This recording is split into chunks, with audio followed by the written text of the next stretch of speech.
Tirando dúvidas de filosofia, check. A primeira pergunta ela tem uma citação. Sartre diz: se a existência, por outro lado, precede a essência, se quisermos existir ao mesmo tempo em que construímos a nossa imagem, essa imagem é válida para todos e para a nossa época. Assim, a nossa responsabilidade é muito maior do que poderíamos supor, porque ela envolve toda a humanidade. Não entendi esse trecho, porque a responsabilidade envolve toda a humanidade.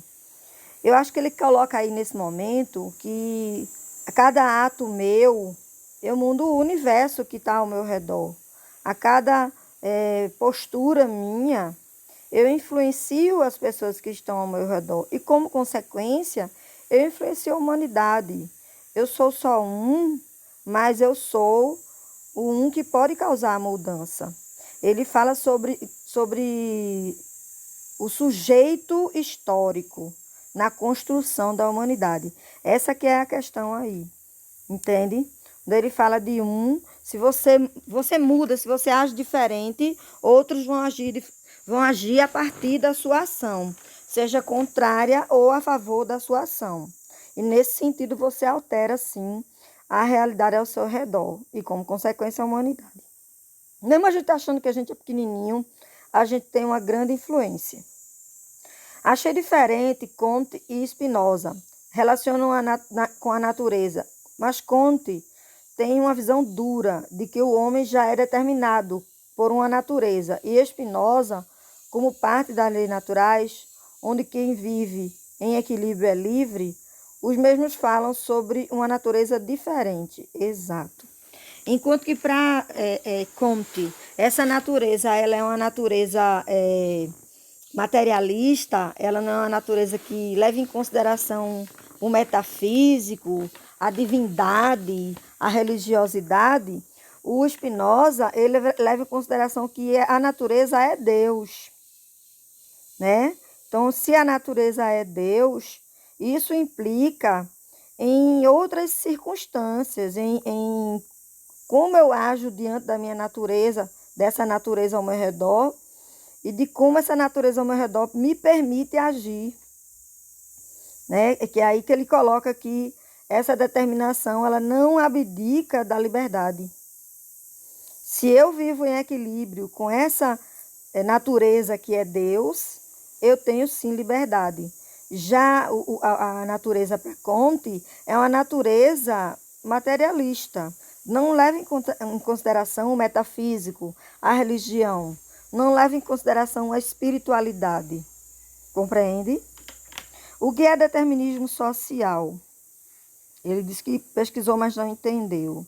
O determinismo social é que tudo aquilo que nos é imposto socialmente, e aí essa análise não leva em consideração você como ser, você como espírito, que também atua, leva em consideração você como objeto que é influenciado, que a estrutura ao redor de você, ela lhe constrói, ela lhe determina o futuro. Então, o determinismo social ele leva em consideração o seguinte: você nasceu no Detran, você é pobre, você nasceu envolto de uma família que tem X características, que não passou do ensino médio, que sempre teve empregos inferiores, que sempre teve empregos manuais, e é determinado socialmente que você não vai sair dessa realidade. Isso é o determinismo social. Só que a gente sabe que isso é falho, porque a educação ela tem um papel extremamente forte na mudança dessa determinação, né? A educação, a escola, a vontade de estudar, ela altera essa realidade, tá? Eu acredito que seja por aí. A gente vai ter uma aula online e a gente pode tirar mais dúvidas se for o caso. Na segunda aula, que fala sobre Kant e Leibniz, fala que para sermos livres, temos que ter a consciência e a racionalidade. Mas o que exatamente seria essa racionalidade para eles? Eles explicam? Se não, desconsidere a pergunta. Eles explicam sim. Ser racional é você viver de forma racional.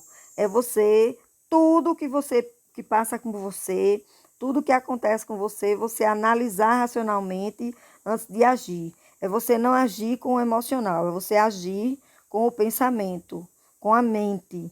A mente sempre, né? Vamos usar um exemplo bem popular. Você está assistindo hoje o Big Brother, por exemplo. Você pode não estar assistindo, mas de alguma forma a gente acaba sabendo sobre o Big Brother. E quem vai jogar, quem vai participar desse jogo, sabe que não pode agir emocionalmente. Tem que agir racionalmente o tempo todo. Mas isso não significa dizer que a pessoa não tem emoções, né?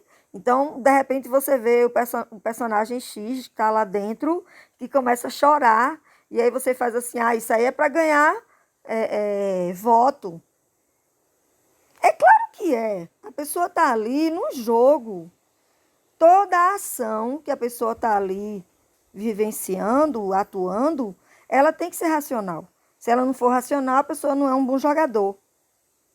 E isso tá para a vida também. Tranquilo? Aí perguntaram novamente o determinismo social, eu acredito que já expliquei. De que modo podemos identificar o que é fatídico e o que é transcendente na sociedade? O que é fatídico é aquilo que nos é imposto. O transcendente é aquilo que a gente pode fazer. É aquilo que é a partir de você. Isso que é o transcendente. O que você pode fazer. O fatídico é aquilo que te é imposto. E o transcendente é aquilo que você pode agir. As possibilidades alternativas seriam totalmente anuladas? Desculpa, eu acho que está falando do fatídico e do transcendente. Não, elas nunca são anuladas. Elas sempre convivem. Né? Uma curiosidade dos fenomenólogos é que eles dizem que o fatídico e o transcendente sempre vão vivenciar, né, juntos, vão estar sempre juntos. As possibilidades alternativas totalmente anuladas, né? Não são totalmente anuladas. Muito pelo contrário, elas existem porque a outra existe. Entre liberdade, então liberdade seria como a sociedade vive hoje? Não. Que liberdade? Esse aí precisa me explicar mais, porque a gente conceituou vários tipos de liberdade. Qual é essa liberdade que a gente vive hoje? Cada um de nós vive uma dessas ou uma que a gente nem chegou a analisar, porque são muitas formas de visão da liberdade, tá? Então, na aula online a gente tira mais dúvida. Com a explicação do presencial e da vida não tem dúvida, ok. Condenado a ser livre, eu não entendi. Ser livre é uma condenação? É. É a partir do que você compreende que se eu sou livre e tudo que acontece comigo é consequência do que eu faço, é uma condenação. Porque é muito fácil eu colocar assim, Deus quer. Eu boto a culpa no outro, né? E essa culpa no outro tira de mim aquilo que o Sartre fala que é a angústia de saber que eu sou o culpado. Então, quando você tira essa ideia de que a liberdade é sua, de que tudo te é imposto e de que Deus decide, você não tem angústia. Mas quando você compreende que você é o agente, você é o sujeito da sua realidade e tudo que acontece com você é consequência daquilo que você fez ou faz, pensa ou pensou, a sua condenação é o resultado disso, que pode ser positivo ou negativo. Tranquilo? Então, a gente vai ter uma aula hoje e a gente tira mais dúvidas.